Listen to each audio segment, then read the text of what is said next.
I'd like to introduce Angela Wagner, Esquire, who has one of the most diverse backgrounds that I've seen in quite a while, with sports and music and Greenbox Kitchen and so much more. So I'd like to introduce Angela Wagner. Thank you. I don't go anywhere without water, so thank you so much. All right, and so Startup Grind is an international community of entrepreneurs and founders with the idea of bringing the community together just like this. So there are chapters all over the world, in Africa, in Australia even, and we started the Wilmington chapter with the Golden Beacon College Entrepreneurship Club and partnered with the Doctor of Business Admin program at the college to bring the community together and bring the students into this community in Wilmington that is so vibrant with entrepreneurs like Angela and so many more who are all even in this room right now. So we will be recording this interview, so I do ask that quiet on the set. And with that, right into, so Chris alluded earlier that you've done Gable and Greenbox right now, but really you started way earlier, and it was never the goal to be an entrepreneur, it was to be a creative. So then how did that idea form early on, and where did that lead you from there? Sure, yeah, so I very much identify as a creative first and foremost.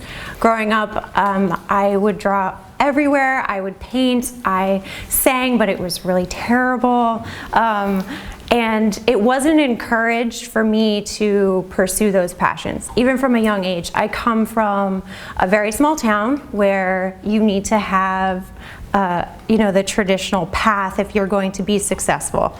So even though I was dead set on going to art school, that was not in the cards for me. And somehow I found my way into law school. So I thought, okay, I have this logical side, but I also have this creative side. So how can I create an amalgamation of the two? I played sports ever since I could walk. I have a second-degree black belt. I was a competitive runner. I played soccer, you name it. I was out there with the boys.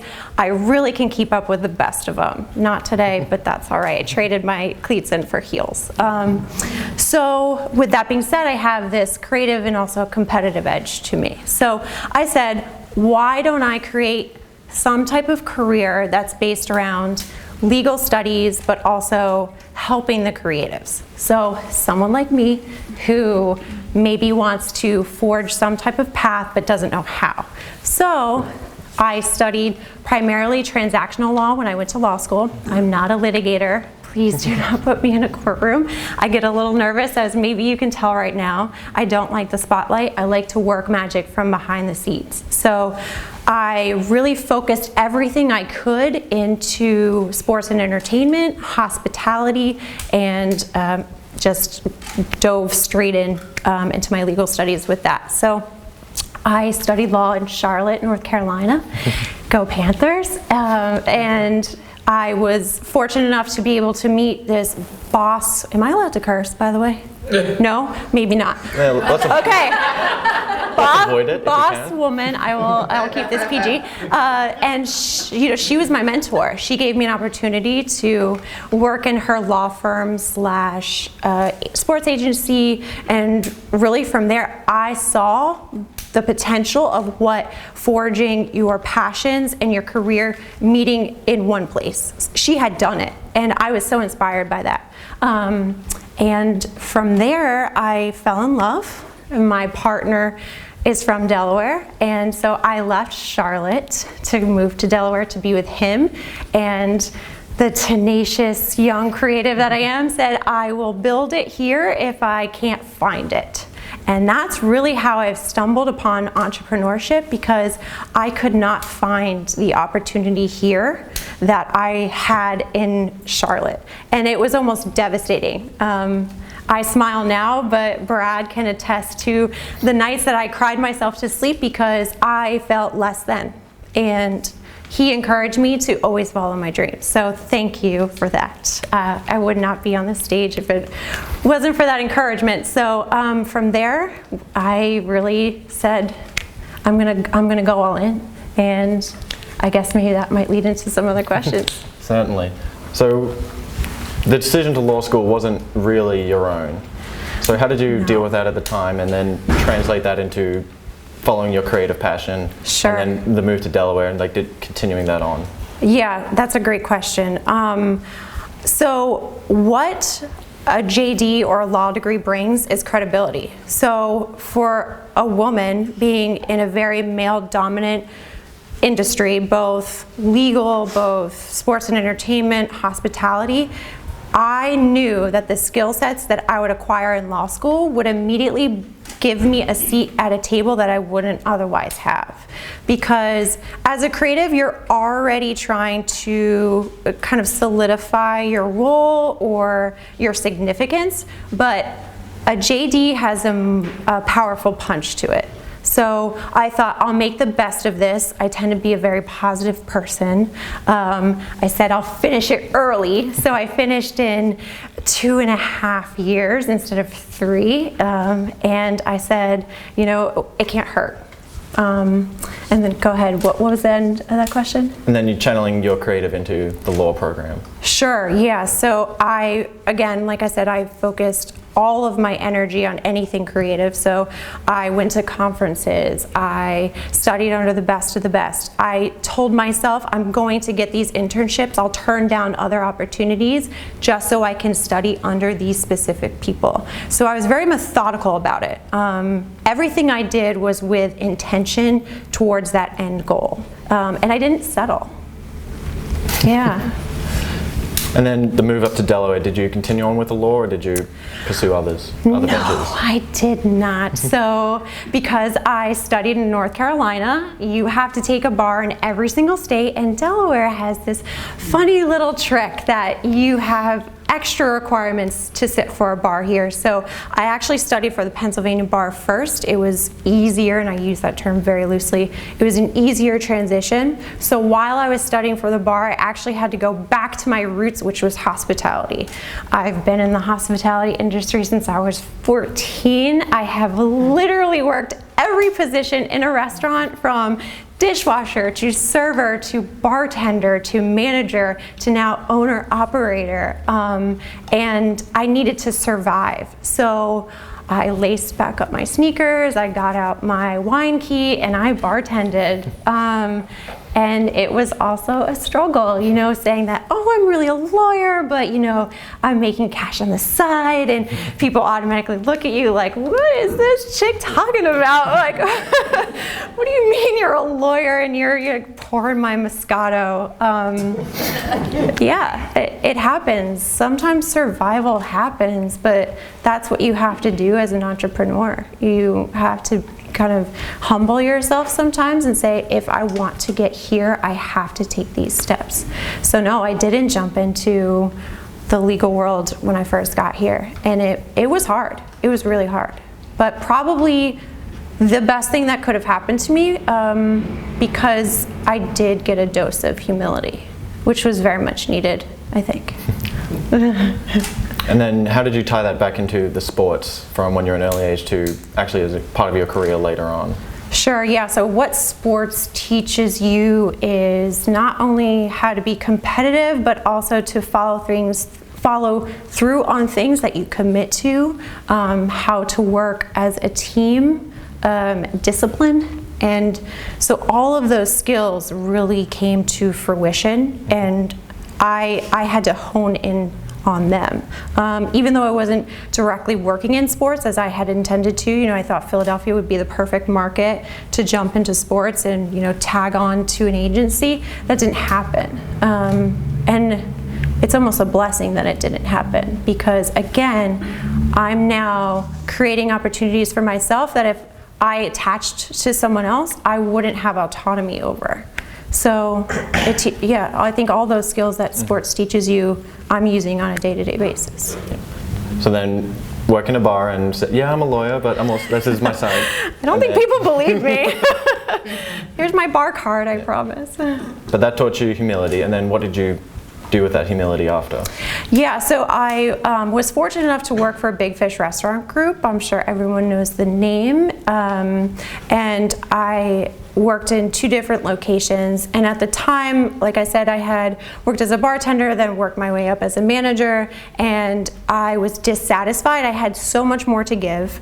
And they had just acquired 3 new restaurants that we all know and love. One was formerly known as Presto, one was Washington Street Ale House, and the other was Mikimoto's. And at the time, I had pitched an idea to the owner of Big Fish that you have this vacant lot. You have Presto. I drive past it every day on my way home. I've been anxiously awaiting for it to open. What's happening? And it just so happened to be serendipitous that he did not really have a concept. I had a concept. So I pitched the concept. That's where my creative edge comes in. I said, great, this is the perfect blank canvas for me to show off what I do best. Have I ever opened a restaurant? No, never. Have I worked in them? Yes. But what legal skills teach you, what sports teaches you, is you have to be quick on your feet, and you literally need to figure it out. I was gonna curse, but PG. Figure it out. So that's what I did. And I put together this really beautiful pitch, and he went for it. And I'm so fortunate and I should thank him. That really was the launch of my entrepreneurial endeavors here in Delaware. And just talk about that concept that you pitched a little bit and what it was and how you convinced him. So I say this with a little bit of a heavy heart. So I was a co-creative developer behind Harvest House. And so if any of you have dined there, thank you so much for your patronage. That was really a passion project for me. Big Fish has since decided to close it as of next week. And that's okay, because that's a business decision that the company has to make for themselves. But the concept was essentially fast casual, healthy food for every diner. So if you're vegan, you can get food there. If you have an allergy, you can get food there. The attention to detail was unlike anything I've ever seen, and I really had to play a significant part in that, and I'm so thankful. But it really was supposed to be the cornerstone of the community. It's literally on a corner. I wanted it to be a meeting place for people. If you wanted to have a business meeting, you could do that. You could get a really great cup of organic, locally grown coffee there. You can get grain bowls, you could get smoothies. It was really everything that I love in one location. And so please stop by before it closes, just as a personal favor to me, if you would. And I love that there's so many of the similarities between Harvest House and then your next brainchild of Green Box with the healthy food. Yeah. So, there's nothing like ownership. And I really didn't know what that meant. I was very happy to be a co-creative developer, and sometimes you want to be able to walk away. Sometimes you want to say, my job here is done, please enjoy what we've created and just let it live. And that was Harvest House for me. I didn't have ownership interest, but I took ownership of it. With Green Box, it's a whole nother ball game. Green Box is my first child. I've never wanted children. I've always been a career-driven woman, so children were never a thought in my mind, but Green Box is a child to me. And I don't think I've ever loved anything as much as Green Box. And I know that may sound a little strange, but when you pour your soul into something, you can handpick everything from the floor. You train the staff. I quit my legal job to open Green Box. I was so dedicated to this concept. And just to back up a few steps, when I was at Harvest House, I took it upon myself to say, what do vegans eat? I wasn't a vegan at the time, but I wanted to identify with that market. I know it's very challenging, especially living in a place like Wilmington where you don't have a lot of options as a vegan. So I took ownership in the fact that I said, I will quit eating meat, dairy, everything associated with animals to rise to the occasion to build a menu that vegans still feel satiated and they feel comfortable coming to our restaurant. So I took that challenge and I never went back. So really, Greenbox stems from creating healthy options for community that are not only accessible, but they're relatable, they're approachable. People like to come into the space because it feels welcoming, it's not intimidating. So that really was an opportunity for me to show my creative side, to experiment, and to open my soul to everyone. Wonderful. So that was the creative journey. So what was the analytical side? Like, how did it actually get done and built? Whew, yeah. Thank God I have amazing partners. So Jason Aviles and John Naughton really assisted me with the analytical side, even though business is probably something I could dive right into. I have business acumen. They allowed me to be the creative. So they took on a lot of that project. And I'm so thankful. John owns his own painting company. He really took ownership of that. He made sure we stayed on a construction timeline that was reasonable. He was there every day. He made sure everything was to a standard that he knew I would be happy with. And Jason, if anyone knows Jason Aviles, he's really a serial entrepreneur, and I really am so fortunate to be able to have learned right next to him how he's kind of paved his way in Wilmington. He's also a transplant from New York. So with the three of us, we were constantly checking in on each other. How are you doing? Are you okay? How's the concept coming along? Is construction on the right timeline? How are we with budgets? We applied for a grant and we got that. So that was also a little bit of more of a technical, creative project that we took on as well through the city. But yeah, again, it's that amalgamation of all those skills. And anyone who's been in the restaurant business will tell you don't, generally. Oh yeah, everyone told us we were crazy. But you rose to the occasion. But what were some of the key challenges that you had to overcome with Jason and John on the journey? So collectively, we received a lot of pushback. So we are on Market Street, we're in downtown Wilmington, and people are still very much afraid to open concepts here, especially restaurants, and we're opening a vegan restaurant in an urban setting where we were confident, but we kept hearing that it won't work here. It won't work here. You're crazy. You need to partner with someone else. You need to take this buyout. It needs to be bigger. What do you mean you don't have more than 20 seats? So there was a lot of negativity that we had to fight against, but thank goodness that all of us are so passionate and we kind of like when people tell us no. So keep telling us no, because who knows what'll pop up after. And you're still working with Greenbox, of course, and Yes. then you're also moving into other ventures like Gable. Yes. Oh my goodness. So let me tell you something. I have been wanting to meet Gail since I moved to Wilmington.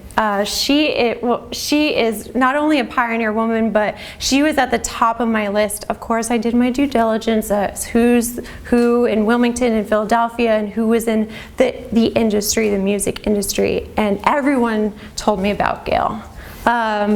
I think I was a little intimidated because at the time, like I said, I maybe didn't have anything to offer her. I was studying for a bar.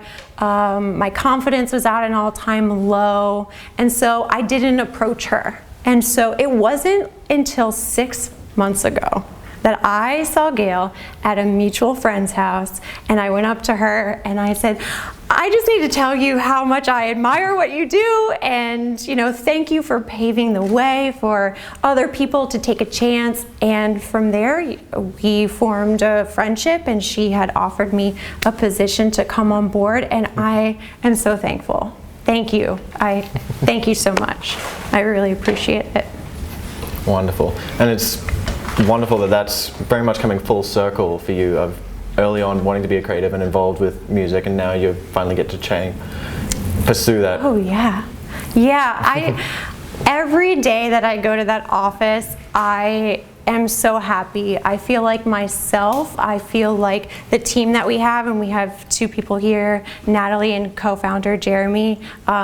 We grind it out together every day, but it doesn't feel like work. And that's what I have been searching for since I started working at 14. I mean, I don't know a lot of people who say they wake up every day and they go somewhere and it doesn't feel like work. And I'm fortunate enough to be able to do that when I'm with the Gable team. And we're working on really exciting things for y'all to enjoy in this city, so stay tuned.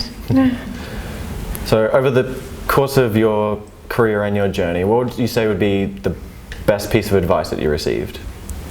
Oh, that someone told me? Okay, so it would be my boss lady from North Carolina. She told me to take risks and to not settle. She was very honest with me. She told me that I would face challenges. She's a beautiful woman. She is a stunner. When she walks into the room, people turn heads, but she also has this way about her that she closes deals and she gets things done, and I very much looked up to that. But she told me, you know, you have to take ownership of what you bring and don't hold yourself back. Don't ever settle. You will face adversity. For instance, when I walk into a courtroom, sometimes people think that I'm a client or they think that I'm a secretary, and it's something that I'm still dealing with, in that it hurts a little bit because that doesn't happen to my male counterparts, or they think I'm really young. You know, and I have to overcompensate a lot for that because I don't instantly get the credibility or the respect that I deserve. And she taught me that, you know, you have to move past it. You have to let that fuel your fire to do better. So I have to learn to channel that and outperform all of my male counterparts when I'm at motions hearings on Tuesdays in Philadelphia, or you know, when I'm on the phone and I'm on a conference call. I need to make sure that my voice is heard and I'm bringing value to every conversation that I'm having, even when I'm with some of my co-managing partners at Greenbox. They very much make sure that I get the respect that I deserve when we're in certain circumstances, because people will look at them first and say, oh, this is great, you own this, who's she? And they very much bring me into that conversation because no one of us could have done it without the other. So I channel her every day. And I hope that one day I can be a mentor to someone and give that same advice and maybe a little bit more, because it wasn't until I, you know, met Gail that I didn't have a female mentor here. I had worked under male bosses since I moved to Delaware. And I have struggled to find someone I can identify with, who I can have these conversations with. You know, you can have them with your partners, your husbands, your friends, but it's that female entrepreneurship encouragement that you can't get from anywhere else. We very much need to lift each other up. So thank you again. Well, we're going to give you a chance to be a mentor now for future entrepreneurs. So for anyone, prospective entrepreneurs that are listening, what would be some advice that you would give to them? Okay, don't wait. Don't hold back on your dreams. Start it right now, even if that means you have to take the bartending job. So the bartending job was the anchor. It allowed me to stay financially afloat. It still kept me on a schedule, which is important, but I can't stay in this forever. So take those risks and start right now. Whatever you have to do to make it work, make it work. You have literally one life. You get one chance at this. That's it. And You need to wake up and ask yourself every day, am I living the life that I want to live? If you're saying no over and over again, make that change. You owe it to yourself, you owe it to everyone who's been in your corner, who has rooted you on, who sees the potential in you. Do it, don't wait. I shouldn't have waited this long. Not that I'm ancient, but I feel it sometimes. All right. Thank you very much, Angela, for sharing your story and your lessons. And again, thank you everyone for coming out.